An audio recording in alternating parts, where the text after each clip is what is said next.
what is a freak off. The freak off essentially was something that Cassie said she learned about through Sean Combs about a year into their relationship. He described it as voyeurism. He had everything to do with what she was wearing. She said she would buy outfits from sex shops and see which one he wanted her to wear. And then inside the actual hotel rooms, their apartments where the freak offs took place, she said that Combs was in charge of lighting. It began with candles. It then moved to studio lighting. They might say she's lying, but that's going to be a little hard to do with that video. Diddy's family arrived in court today with a firm, unreadable look, each step weighed down by the gravity of what's unfolding. His twin daughters, Jessie and Delilah, exited later looking somber, heads low, not a single word spoken. His mother, Janice, and sons, King and Justin, were also present, none of them smiling. The air was tense. Please step to the side. Step aside, please. Camera flashes, commands, and crowd control. Smile for us, please. Just a quick one. Watch. Your step. Careful. Congratulations to NYU. One more shot. Give us some space, please. Give us that smile again. Just a little smile. Nice. That's it. Thank you. The chaos outside the courthouse was in full swing. Paparazzi crowding, court staff directing, and the world watching. But inside, things were far more serious. Day 2 of Diddy's trial has just ended. The prosecution made a solid push, but it wasn't a home run, at least not until the final witness of the day stepped forward. Because it wasn't just who took the stand that changed the mood, it was how. Cassie Ventura, visibly pregnant, composed, walking through those courtroom doors after 6.5 years without contact with the man she once loved. The man she now accuses of abusing and trafficking her for a decade. As she took her seat across from Diddy, she quietly removed her coat, turned slightly toward the jury, and rested her hand on her stomach. Diddy couldn't sit still. More restless than the day before, passing notes to his team, sliding his chair back from the defense table. The tension between them was electric, yet they never locked eyes. Not once. Not even when Cassie broke down, recounting the dark truth behind what the media once glamorized. She spoke of the freak-off sex parties, planned, pressured, and performed not for pleasure but out of fear, out of the desire to keep him happy. But it left her feeling ashamed, dirty, powerless. What shocked the court wasn't just the graphic content, it was her delivery. Calm, measured, at moments, brutally honest even about her own silence. She mapped out a 10-album deal that spanned 10 years of exploitation, manipulation, and humiliation. And the courtroom felt it. The weight, the pain, the realization that this was more than celebrity gossip. This was a reckoning. Let's move to the side. Eyes up, keep it respectful.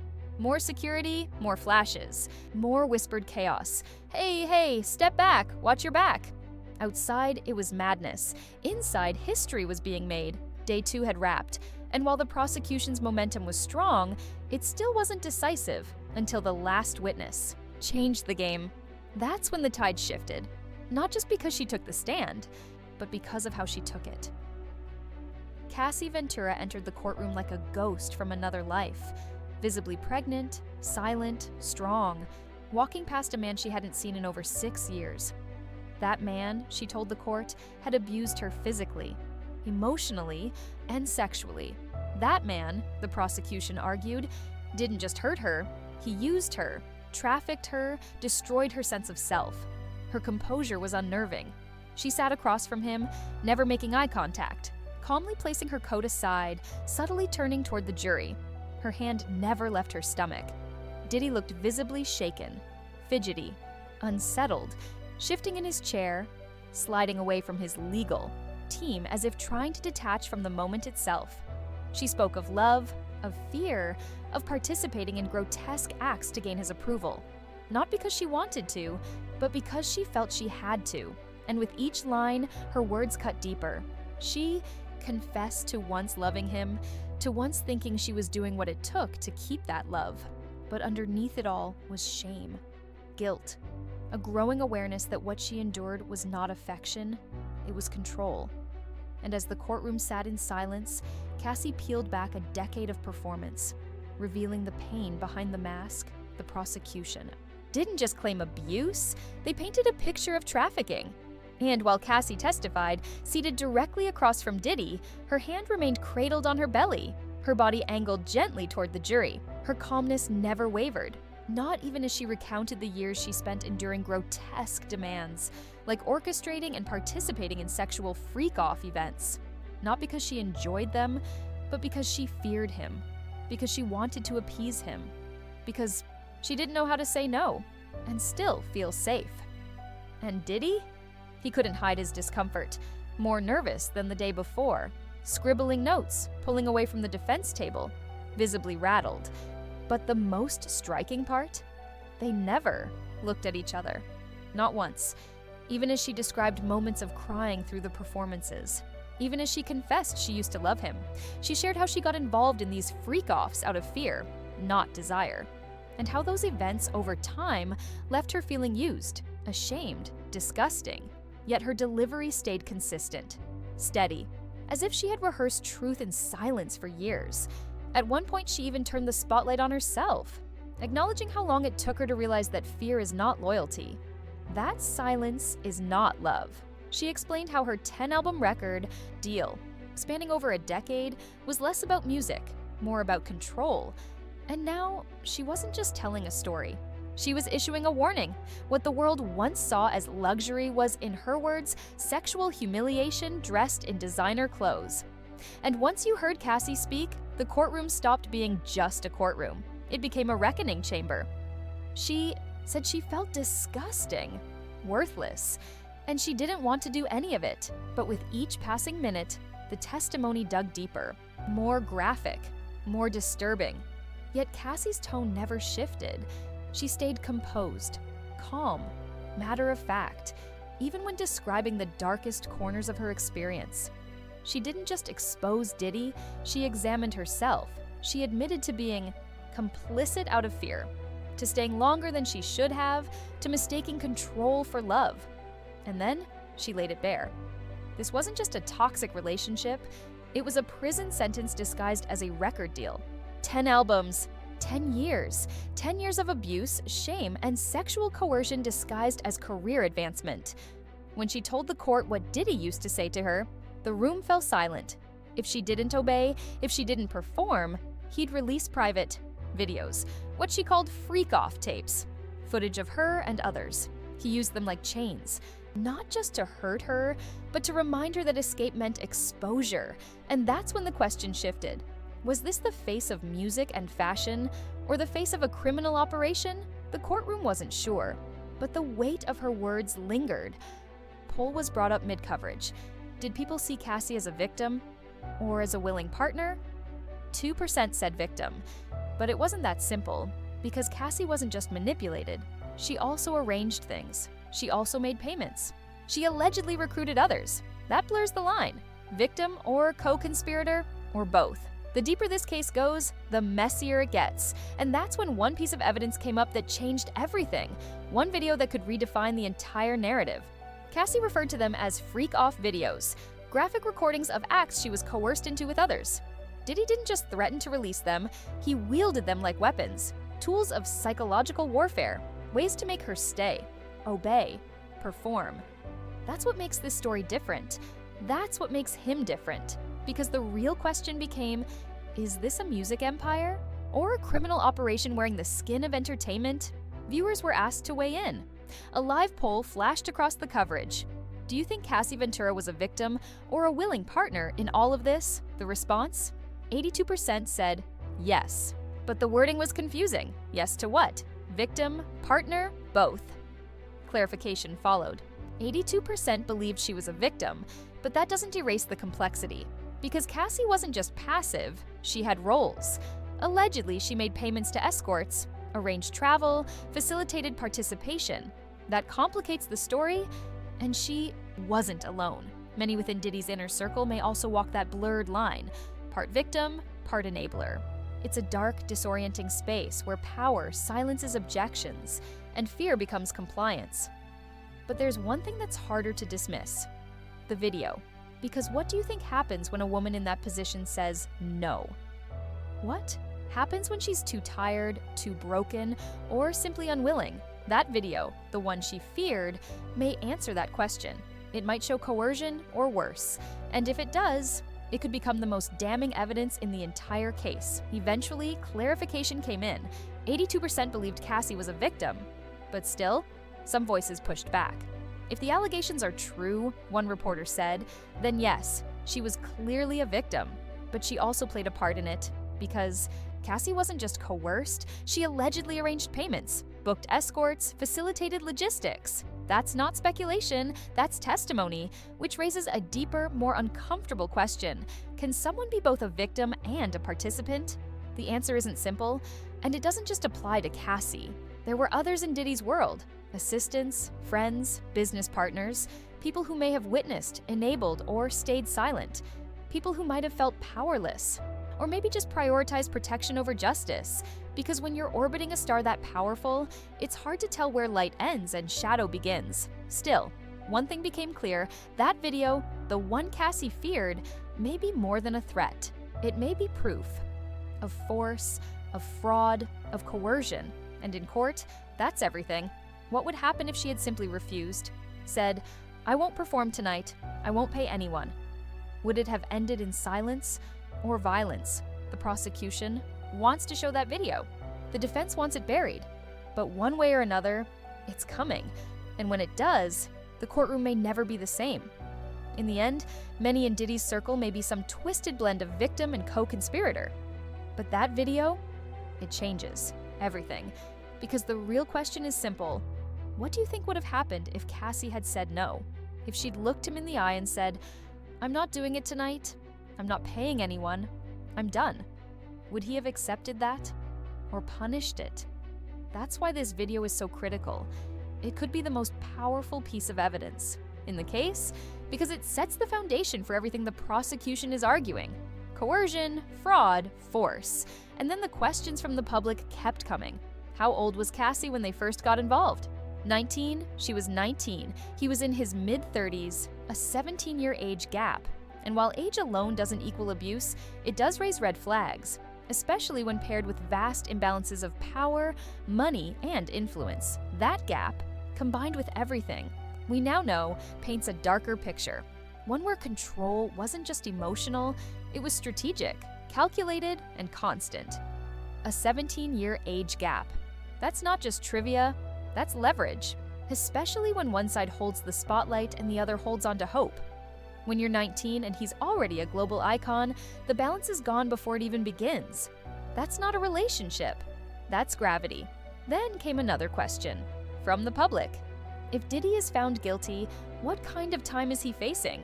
It's serious, because this isn't just a scandal, it's a federal case. Prosecutors are trying to prove he used force, threats, manipulation, textbook coercion. And what does coercion look like? It looks like a man saying, "Do this," or "I'll ruin you." It looks like fear wearing makeup, silence wearing contracts.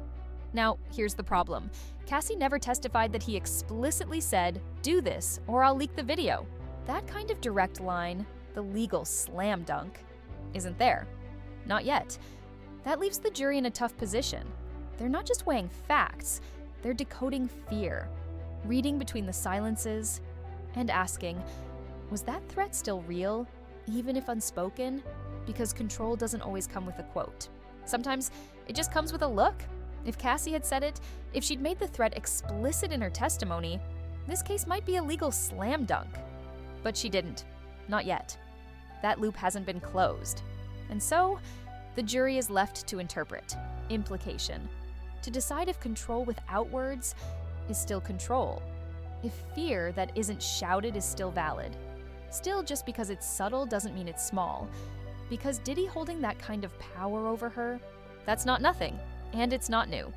We've seen echoes of this before, namely with Kim Porter, another woman once close to Diddy, a woman who, before her death, was allegedly working on a tell-all about his darkest secrets. And then, she died. Suddenly, quietly, in her bed. Official cause? Pneumonia. But many, especially her ex, Al B. Sure, weren't buying it. He came forward, demanding a second look. He claimed something wasn't right, that Kim was fine the day before, that her death didn't sit right, that it didn't feel natural.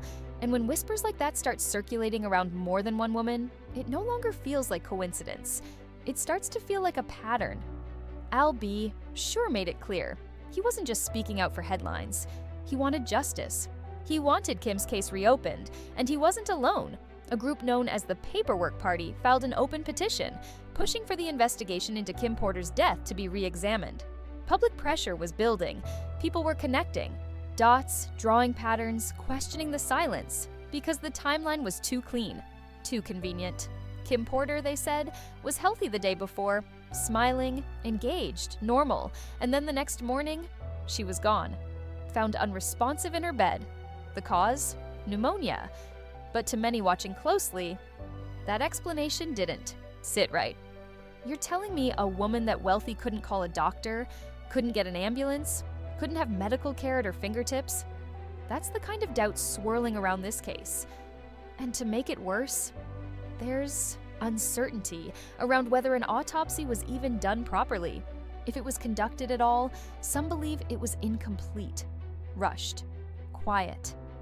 It all feels too quiet, and when silence surrounds the death of a woman who may have been ready to speak, it becomes louder than words. It just doesn't sound right. Bro, that sentiment echoed across interviews, forums, and living rooms. No one could shake the feeling that Kim Porter's death was suspicious. Not in the abstract. In the specifics, because if you're that wealthy, that connected, living in a multi-million-dollar estate, you have access.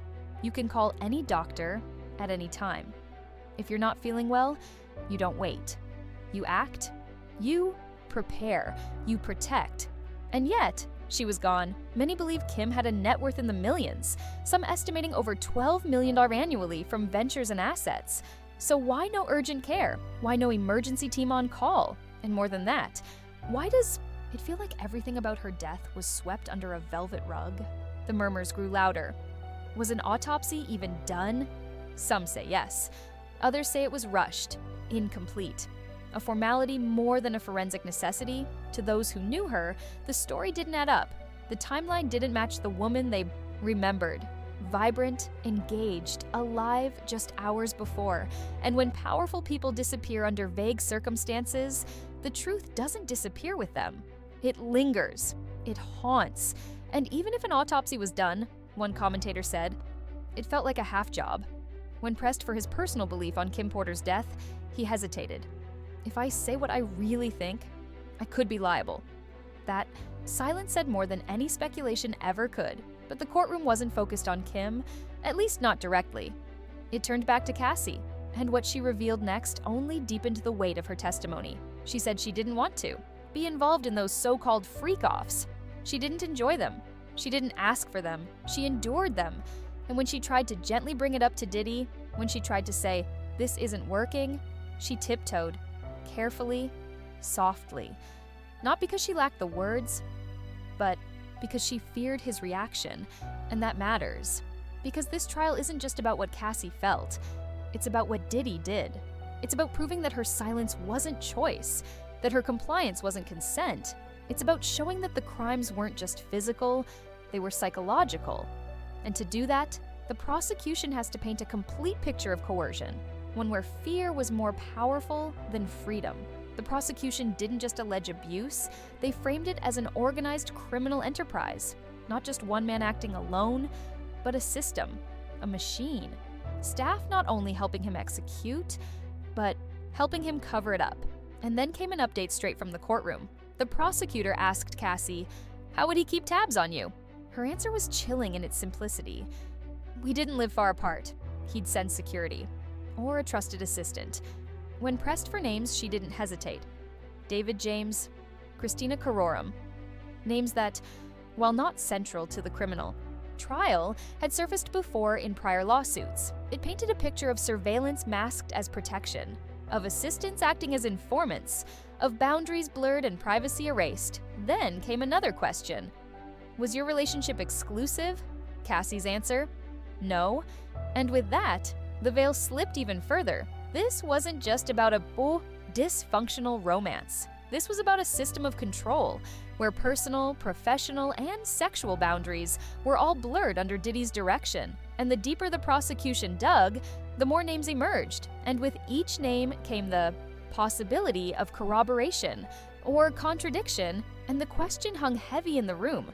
Would these people testify? No, Cassie replied when asked if the relationship was exclusive, and now that names were being dropped, David James, Christina Courtroom, the natural question followed. Would they be called to testify? Legally, they don't have to. But strategy says otherwise. Most courtroom insiders agree. This isn't random. Cassie likely mentioned these names for a reason. And the prosecution? They're probably lining those witnesses up, preparing to reinforce her story with validation, with verification.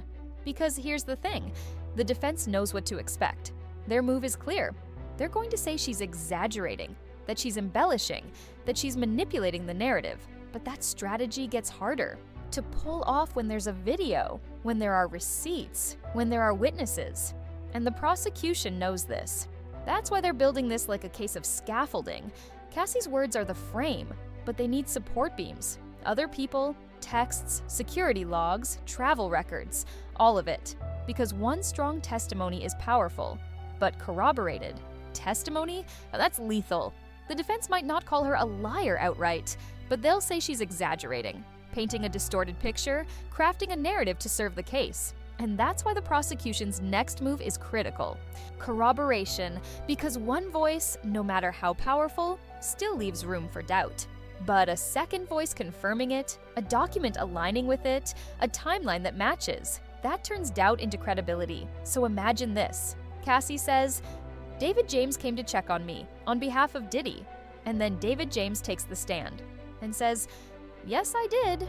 That's how you turn testimony into truth. But then things took a darker turn. Cassie didn't just describe manipulation, she described humiliation. She said Diddy, or people he instructed, urinated on her during some of these freak-off events. The courtroom froze. The prosecutor asked, did you want that? Her answer was immediate, unshaken. No, it was disgusting. I choked. I didn't want anyone to do that. This wasn't fantasy, it was trauma. And the defense now faces a steep uphill climb, because even if Cassie didn't scream no, what she described sounds a lot like the absence of consent? No, it was disgusting. I choked. I didn't want anyone to do that. Cassie's voice didn't shake. Her response was firm. But then the prosecutor asked, why didn't you say no?